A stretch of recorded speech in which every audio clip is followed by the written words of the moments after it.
യഥാർത്ഥത്തിൽ മുഖ്യമന്ത്രി ഇന്നലെ മൈക്ക് ഓടിച്ചോ? എന്താണ് ഇന്നലെ തലയോലപ്പറമ്പിലെ ഇടതുപക്ഷ ജനാധിപത്യ മുന്നണിയുടെ തെരഞ്ഞെടുപ്പ് പൊതുയോഗത്തിൽ സംഭവിച്ചത്? മുഖ്യമന്ത്രി എന്തുകൊണ്ടാണ് ഇത്രയധികം സംഭവങ്ങൾ ഉണ്ടായിട്ടും ശാന്തശീലനായി പെരുമാറിയത്? ഇതൊക്കെയാണ് നമ്മുടെ ഈ വീഡിയോ പരിശോധിക്കുന്നത്. കോട്ടയം ലോക്സഭാ മണ്ഡലത്തിലെ ഇടതുപക്ഷ ജനാധിപത്യ മുന്നണി സ്ഥാനാർത്ഥി തോമസ് ചാഴിക്കാടൻ്റെ വിജയത്തിനായാണ് വൈക്കം നിയമസഭാ മണ്ഡലത്തിൽപ്പെട്ട തലയോലപ്പറമ്പിൽ ഇടതുപക്ഷ ജനാധിപത്യ മുന്നണി ഇങ്ങനെയൊരു പൊതുയോഗം സംഘടിപ്പിച്ചത്. കോട്ടയം ജില്ലയിൽ ആകെ 3 പരിപാടികളായിരുന്നു ഉണ്ടായിരുന്നത്. ഒന്ന് തലയോലപ്പറമ്പിലും, ഉച്ചയ്ക്ക് ശേഷം 4:30 പാലായിലും, ഒപ്പം തന്നെ വൈകുന്നേരം ഏതാണ്ട് 6 മണിയോടുകൂടി കോട്ടയത്തും. ഇതിൽ രാവിലെ നടന്ന തലയോലപ്പറമ്പിലെ പരിപാടിയിലാണ് ഇങ്ങനെ മൈക്ക് പണിമുടക്കുന്ന ഒരു സംഭവം ഉണ്ടായത്. മൈക്ക് പണിമുടക്കുന്നു എന്ന് പറയുമ്പോൾ യഥാർത്ഥത്തിൽ മൈക്കിൻ്റെ മാത്രം കുഴപ്പമായി നമുക്ക് പറയാൻ കഴിയില്ല. പക്ഷേ ദൃശ്യങ്ങൾ കണ്ട നിങ്ങൾ ഒരു പരിധിവരെ മുഖ്യമന്ത്രി പിണറായി വിജയനെ ട്രോളിക്കൊണ്ടാണ് ഈ ചിരിച്ച് ചാകും എന്നൊക്കെ പറഞ്ഞുകൊണ്ടാണ് ഇത് മുഖ്യമന്ത്രി മൈക്ക് പിടിച്ച് ഒടിക്കുന്ന പോലെ ഒരു ദൃശ്യമാണ് നമുക്ക് കാഴ്ചയിൽ തോന്നുന്നത്. യഥാർത്ഥത്തിൽ മൈക്ക് ഒടിഞ്ഞോ എന്നുള്ളതാണ് നമ്മൾ പറയുന്നത്. ഒന്ന്, ഇത് മൈക്ക് താഴെ മുതൽ ഉള്ള സ്റ്റാൻഡുള്ള ഒരു മൈക്ക് ആയിരുന്നില്ല. ഇത് അതായത് ഈ ലെക്ചർ സ്റ്റാൻഡിൽ പ്രസംഗപീഠമുണ്ടല്ലോ, അതിൽ ഘടിപ്പിക്കാവുന്ന തരത്തിലുള്ള സ്റ്റാൻഡായിരുന്നു. മുഖ്യമന്ത്രി പ്രസംഗിച്ച് തുടങ്ങി 1-2 വാചകങ്ങൾ കഴിഞ്ഞപ്പോഴാണ് അദ്ദേഹത്തിന് തോന്നുകയാണ് ഈ മൈക്കിൻ്റെ പൊസിഷൻ ശരിയല്ല എന്ന് തോന്നുന്നു. അപ്പോൾ ഒരല്പം മൈക്ക് പിന്നിലേക്ക് ഇറക്കി വെക്കാം എന്നുള്ളതാണ് അദ്ദേഹത്തിന് തോന്നുന്നത്.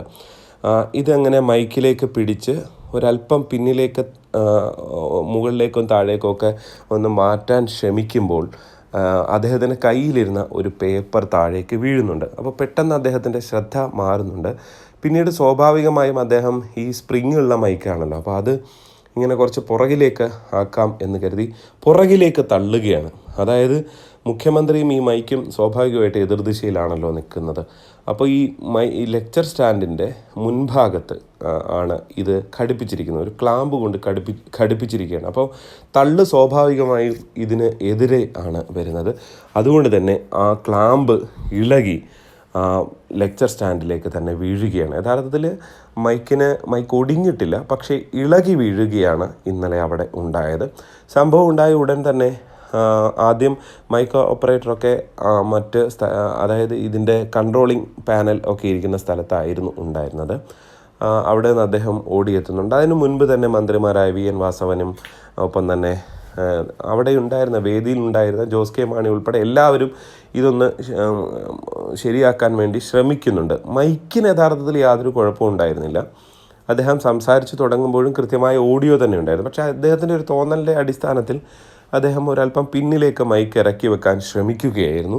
അപ്പോഴാണ് ഇത് വീണത്. തൊട്ടു പിന്നാലെ മൈക്ക് ഓപ്പറേറ്റർ എത്തുന്നു.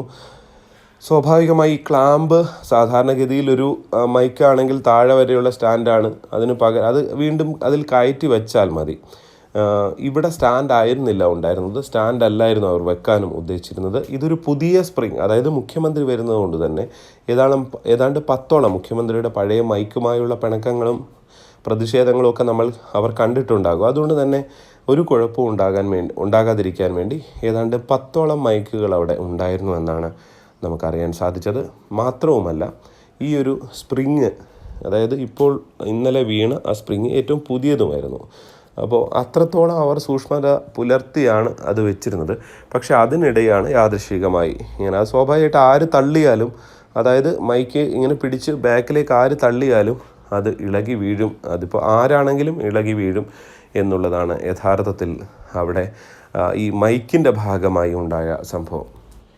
പിന്നീട് മുഖ്യമന്ത്രി സാധാരണഗതിയിൽ എല്ലായിടത്തും പൊട്ടിത്തെറിക്കാറുണ്ടല്ലോ. തെരഞ്ഞെടുപ്പ് കാലം ആയതുകൊണ്ടാണ് മുഖ്യമന്ത്രി അവിടെയൊന്നും മിണ്ടാതെ പോയിരുന്നത് എന്നൊക്കെയുള്ളതാണ് അടുത്ത ചോദ്യം.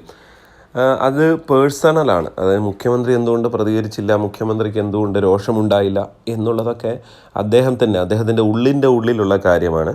പക്ഷേ ഈ സംഭവങ്ങളിൽ നിന്ന് നമുക്ക് ചില നിഗമനത്തിൽ എത്താൻ കഴിയുന്നത്, ഒന്ന്, തെരഞ്ഞെടുപ്പ് ആയതുകൊണ്ട് തന്നെ അങ്ങനെ പെട്ടെന്നൊരു രോഷപ്രകടനം നടത്തുന്നത് ഗുണമാകില്ല, അതൊരു ദോഷകരമായി വ്യാഖ്യാനിക്കപ്പെടും എന്ന് മുഖ്യമന്ത്രിയുടെ മനസ്സിൽ ഉണ്ടാകും എന്ന് തന്നെ കരുതേണ്ടി വരും. പക്ഷേ ഇത് പെട്ടെന്ന് ഇങ്ങനെ വീണ സമയത്ത് ഒരുപക്ഷെ അദ്ദേഹത്തിനും ചിലപ്പോൾ തോന്നിക്കാണും, അയ്യോ ഞാനിത് പിടിച്ച് ഒടിക്കുകയാണോ, അല്ലെങ്കിൽ അങ്ങനെ എൻ്റെ ഭാഗത്ത് നിന്ന് വന്ന വീഴ്ചയാണോ എന്ന തോന്നൽ അദ്ദേഹത്തിന് ഉണ്ടായേക്കാം, നമുക്കറിയില്ല. ഇനി അതിനെല്ലാം അപ്പുറത്തേക്ക് അദ്ദേഹം സ്വാഭാവികമായി എല്ലാവരും അവിടെ നിന്നിരുന്ന മുഴുവൻ ആളുകളും ഇതിൽ പരിഭ്രാന്തരായിരുന്നു. പ്രത്യേകിച്ച് മുഖ്യമന്ത്രി എന്തെങ്കിലും പ്രതികരിക്കുമോ, വേദിയിലുള്ളവരും എല്ലാവരും ആകെ ആശങ്കയോടെയാണ് ഇരുന്നത്. പുറത്ത് ഇരുന്നവരെ സംബന്ധിച്ചും ഒരല്പം ആശങ്ക ഉണ്ടായിരുന്നു എന്നാണ് നമുക്ക് മനസ്സിലാക്കാൻ സാധിക്കുന്നത്. അതായത് മുഖ്യമന്ത്രി ഇതിനെക്കുറിച്ച് ഇനി എന്തു പറയും, ഇതിൽ ദേഷ്യപ്പെടുമോ എന്നൊക്കെ. പക്ഷെ മുഖ്യമന്ത്രി അതിനെക്കുറിച്ചൊന്നും പറയാതെ മറ്റു വിഷയങ്ങളിലേക്ക്, അദ്ദേഹത്തിൻ്റെ സ്വാഭാവികമായ പ്രസംഗങ്ങളിലേക്ക് കടക്കുകയാണ് ചെയ്തത്.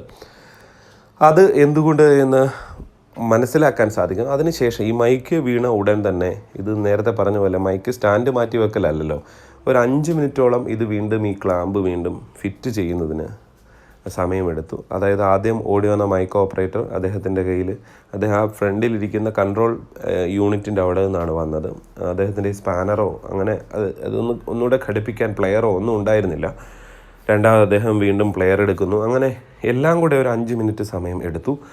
പിന്നീട് എന്താ സംഭവിക്കുന്നത്, മുഖ്യമന്ത്രി ഇതേ സമയം ഈ വീണ ഉടൻ തന്നെ മുഖ്യമന്ത്രിയെ ഈ മറ്റുള്ള നേതാക്കൾ അദ്ദേഹത്തെ വേദിയിലിരിക്കുന്ന സമയത്ത് 5 മിനിറ്റോളം സമയം അദ്ദേഹം അവിടെ സ്വസ്ഥമായി ഇരിക്കുകയാണ്. അന്നേരം ബിനോയ് വിശ്വം അദ്ദേഹത്തിൻ്റെ അടുത്തെത്തി എന്തൊക്കെയോ കാര്യങ്ങൾ സംസാരിക്കുന്നുണ്ട്, മറ്റു കാര്യങ്ങളൊക്കെ സംസാരിക്കുന്നുണ്ട്. അപ്പോൾ സ്വാഭാവികമായും മുഖ്യമന്ത്രിയുടെ ഈ മനസ്സിൽ ഒന്ന് കാമാകാൻ, ഒന്ന് സ്വസ്ഥമാകാൻ, അതായത് മുഖ്യമന്ത്രി എപ്പോഴും ഇത്തരം കാര്യങ്ങളിൽ പ്രതികരിക്കുന്നത് അപ്പോൾ തോന്നുന്ന റിയാക്ഷൻ അദ്ദേഹം പ്രകടിപ്പിക്കുകയാണ്.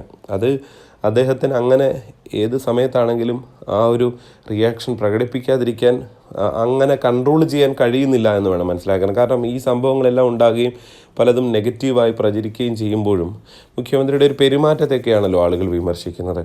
അപ്പോഴും അദ്ദേഹത്തിൻ്റെ പ്രതികരണം ഒരു കാലത്തും മാറിയിട്ടില്ല. അതായത് പെട്ടെന്ന് മനസ്സിൽ തോന്നുന്ന ദേഷ്യം അല്ലെങ്കിൽ നീരസം അദ്ദേഹം പ്രകടിപ്പിക്കുന്ന ആളാണ്. അത് പക്ഷേ ഇവിടെ പ്രകടിപ്പിക്കാതിരിക്കുന്ന, അവിടെ നിന്ന് പോയി ഇരിക്കുന്ന സമയത്ത് അദ്ദേഹത്തിന് സ്വസ്ഥമായി ചിന്തിക്കാനുള്ള സമയമുണ്ടായിരുന്നു. മനസ്സിൽ ഒരുപക്ഷെ രോഷം വന്നു അല്ലെങ്കിൽ ദേഷ്യം എന്തെങ്കിലുമൊക്കെ വന്നു എങ്കിൽ പോലും അതൊന്നും തണുക്കാൻ മറ്റു വിഷയങ്ങളിലേക്കൊക്കെ ചിന്ത പോകാൻ ഒരുപക്ഷെ ബിനോയ് വിശ്വവുമായിട്ടുള്ള സംസാരം ഗുണമായിട്ടുണ്ടാകുമെന്ന് വേണം കരുതാൻ. മാത്രമല്ല ആ സമയത്ത് അദ്ദേഹത്തിന് സ്വാഭാവികമായി ചിന്തിക്കുക, ഇനി ഞാൻ ആ വിഷയത്തെക്കുറിച്ച് പറഞ്ഞ് ഇതെന്തായാലും ഇതാകും, അതുകൊണ്ട് അതിനെക്കുറിച്ച് പറയണ്ട എന്ന് കരുതിക്കൂട്ടി തന്നെ ആയിരിക്കാം അദ്ദേഹം വന്ന് സംസാരിച്ചത്. പക്ഷേ അപ്പോഴും അദ്ദേഹത്തിൻ്റെ ആ വേദിയിലെ പ്രസംഗത്തിന് അദ്ദേഹത്തെ കൊണ്ട് പ്രതിഫലിപ്പിക്കേണ്ടി വന്ന മറ്റൊരു സംഭവമാണ്. പ്രസംഗം ഏതാണ്ട് പിന്നെയും അരമണിക്കൂർ പിന്നിട്ടു. അതിനുശേഷമാണ് ഈ മുന്നിൽ സൗണ്ട് കൺട്രോളിങ് യൂണിറ്റ് ഒക്കെ ഉണ്ടായിരുന്ന സ്ഥലമുണ്ടല്ലോ, അവിടെ ഉണ്ടായിരുന്ന പവർ ആംപ്ലിഫയർ പെട്ടെന്ന് കത്തുകയാണ്. കുറച്ച് സ്ത്രീകളും ചാനൽ ക്യാമറമാരും ഒക്കെ നിന്ന സ്ഥലമാണ്. അത് പെട്ടെന്ന് കത്തുകയാണ്. അത് പലയിടത്തും നമ്മുടെ ഉത്സവപ്പറമ്പിലൊക്കെ നമ്മൾ കാണാറുള്ളതാണ്. ഇത്തരം ആംപ്ലിഫയറുകളും ഒക്കെ ഷോർട്ട് സർക്യൂട്ടൊക്കെ ഉണ്ടാകുന്നത്, പവർ വേരിയേഷനൊക്കെ വന്നോ അങ്ങനെ എന്തെങ്കിലും കാരണം കൊണ്ടുണ്ടാകുന്നു. പെട്ടെന്ന് അവിടെ ഒരു പുകയും ഒക്കെ വരികയാണ്. അപ്പോൾ അവിടെ ഇരുന്ന സ്ത്രീകൾ സ്വാഭാവികമായിട്ട് കസേര മാറ്റി പെട്ടെന്ന് ഓടൂ എന്ന് പറയുന്നത്. അതും മുഖ്യമന്ത്രി വേദിയിൽ സംസാരിച്ചുകൊണ്ടിരിക്കുക. പെട്ടെന്ന് അദ്ദേഹവും പ്രസംഗം നിർത്തി. അദ്ദേഹവും വളരെ ഇതെന്താണ് സംഭവിക്കുന്നത് എന്നറിയാതെ ഞെട്ടലോടെ നിൽക്കുകയാണ്. എന്നുവെച്ചാൽ എന്താണ് എന്ന് അറിയാനുള്ള ഒരു പ്രശ്നമുണ്ടല്ലോ എല്ലാവർക്കും. പെട്ടെന്ന് തന്നെ അവിടെ നിന്ന് ആ സ്ത്രീകളെ മാറ്റി അവിടെ ബാക്കിയുള്ളവരെത്തുന്നു. മൈക്ക് ഓപ്പറേറ്റർ വന്ന് അതിൻ്റെ കേബിളുകളെല്ലാം വലിച്ച് ഊരി ഇടുന്ന കാഴ്ചയാണ് കണ്ടത്. പക്ഷെ അത് നിമിഷ നേരം കൊണ്ട് ഒരു മിനിറ്റ് പോലും എടുത്തില്ല. അതിനു മുൻപ് തന്നെ അതെല്ലാം ശാന്തമായി. അപ്പോഴാണ് വേദിയിലുണ്ടായിരുന്ന മറ്റ് നേതാക്കൾ അപ്പോഴും ഒരല്പം പരിഭ്രാന്തിയോടെ, എല്ലാവർക്കും തോന്നുന്നൊരു പരിഭ്രാന്തിയാണ്, ഇതെന്താണ് സംഭവിക്കുന്നതെന്നറിയാൻ അവിടെ ഈ മുന്നിൽ വേദിയിൽ തന്നെ മുഖ്യമന്ത്രിയുടെ അടുത്തേക്ക് വന്ന് നോക്കി നിൽക്കുന്നുണ്ട്. അപ്പോൾ മുഖ്യമന്ത്രി ചോദിക്കുന്നുണ്ട്, എല്ലാം തടസ്സങ്ങളാണല്ലോ എന്ന്. അപ്പോൾ ജോസ് കെ മാണിയാണ് അദ്ദേഹത്തിനോട് മറുപടി പറയുന്നത്, ഇതിപ്പോൾ ശരിയാകും എന്ന് പറയുന്നുണ്ട്. അതായത് അങ്ങനെയാണ് മുഖ്യമന്ത്രിയുടെ ഇന്നലത്തെ പരിപാടിയുമായി ബന്ധപ്പെട്ടൊരു റിയാക്ഷൻ, ഒരു പ്രതികരണമാകെ ഉണ്ടായത് അപ്പോൾ മാത്രമാണ് എന്ന് പറയേണ്ടി വരും. പക്ഷേ എന്തായാലും എല്ലാവർക്കും ആഘോഷമായി, അദ്ദേഹത്തെ എതിർക്കുന്നവർക്കും അനുകൂലിക്കുന്നവർക്കും ഒക്കെ ഉള്ളൊരു കൗതുകമുള്ള രസമുള്ള കാഴ്ചയായി മാറി. കാരണം അദ്ദേഹം ഈ മൈക്കുമായി പെട്ടെന്നുണ്ടാകുന്ന റിയാക്ഷനുകളിലും മൈക്ക് കേടാകുമ്പോൾ മൈക്കിനെതിരെ തിരുവനന്തപുരത്ത് നടന്ന പരിപാടിയിൽ കേസെടുക്കാൻ പോലും സർക്കാർ ആദ്യം നിർദ്ദേശം നൽകുകയും പിന്നീട് മൈക്ക് ഓപ്പറേറ്ററെയൊക്കെ വിളിച്ചു വരുത്തി എല്ലാം ചോദ്യം ചെയ്ത ശേഷം പിന്നീട് അതിൽ നിന്ന് കേസെടുപ്പിൽ നിന്ന് പിന്മാറുകയൊക്കെ ചെയ്തിരുന്നു. വാർത്തയൊക്കെ വലിയ രീതിയിൽ വന്നപ്പോൾ സമാനമായ ഒരുപാട് സംഭവങ്ങൾ പല തവണകളിലായിട്ടുണ്ട്. ഏറ്റവും ഒടുവിൽ അദ്ദേഹത്തിൻ്റെ പ്രസംഗം കൊള്ളാമെന്ന് പറഞ്ഞതിന് അവകാരിയോട് അമ്മാതിരി കമൻ്റൊന്നും വേണ്ട കേട്ടോ എന്നൊക്കെ പറഞ്ഞതും, അങ്ങനെ അദ്ദേഹത്തിൻ്റെ റിയാക്ഷൻസ് എല്ലാം കുറേ കാലമായി മലയാളികൾ കണ്ടിരിക്കുന്നത് കൊണ്ട് തന്നെ ഇത്തരം സംഭവങ്ങൾ അതുകൊണ്ട് തന്നെയാണ് വീണ്ടും സംഭവിക്കുമ്പോൾ വാർത്തയാകുന്നത്. ആ വാർത്തയാക്കിയ മാധ്യമപ്രവർത്തകരോട് അവിടെയുള്ള CPM പ്രവർത്തകരൊക്കെ രോഷത്തോടെ അവർ ഫോണിൽ ഈ വാർത്ത കൊടുക്കുന്ന സമയത്ത് രോഷത്തോടെ പ്രതികരിക്കുന്നതൊക്കെ കണ്ടു. യഥാർത്ഥത്തിൽ രോഷപ്രകടനത്തിൻ്റെ കാര്യമൊന്നുമില്ല. ഫലത്തിൽ ഇത് വാർത്തയായി തന്നെ ആളുകൾ കൊടുക്കും. അതിന് ആരെയും കുറ്റം പറയാൻ പറ്റില്ല. ഇതിങ്ങനെ സംഭവിച്ചുകൊണ്ടിരിക്കുന്നു, ആരുടെ കുഴപ്പം കൊണ്ടാണെങ്കിൽ. എന്തായാലും ഇന്നലത്തെ സംഭവത്തിൽ മൈക്ക് ഓപ്പറേറ്റർക്കെതിരെ കേസും കാര്യങ്ങളൊന്നും എടുത്തിട്ടില്ല എന്നാണ് മനസ്സിലാകുന്നത്. തെരഞ്ഞെടുപ്പ് കാലമാണ് എന്നുള്ളതും എല്ലാവരെയും പ്രത്യേകിച്ച് പരിപാടി നടത്തുന്നവരെയും ഒക്കെ അവരുടെ മനസ്സിലുണ്ടാകുമെന്ന് കൂടി ചിന്തിക്കേണ്ടി വരും. എന്തായാലും നിങ്ങളുടെ ഈ വിഷയത്തിലുണ്ടായ, ഇത് കണ്ടപ്പോഴുണ്ടായ നിങ്ങളുടെ റിയാക്ഷൻസ് എന്ത് എന്ന് കമൻറ്റായി രേഖപ്പെടുത്തുക. ചാനൽ സബ്സ്ക്രൈബ് ചെയ്യാത്തവർ സബ്സ്ക്രൈബ് ചെയ്യണം. ലൈക്കും കമൻറ്റും എല്ലാം രേഖപ്പെടുത്തണം. നിങ്ങളുടെ സുഹൃത്തുക്കൾക്ക് വീഡിയോ അയച്ചു കൊടുക്കാനും മറക്കരുത്. എന്തായാലും തൽക്കാലം ഈ വീഡിയോ ഇവിടെ നിർത്തുകയാണ്. നന്ദി.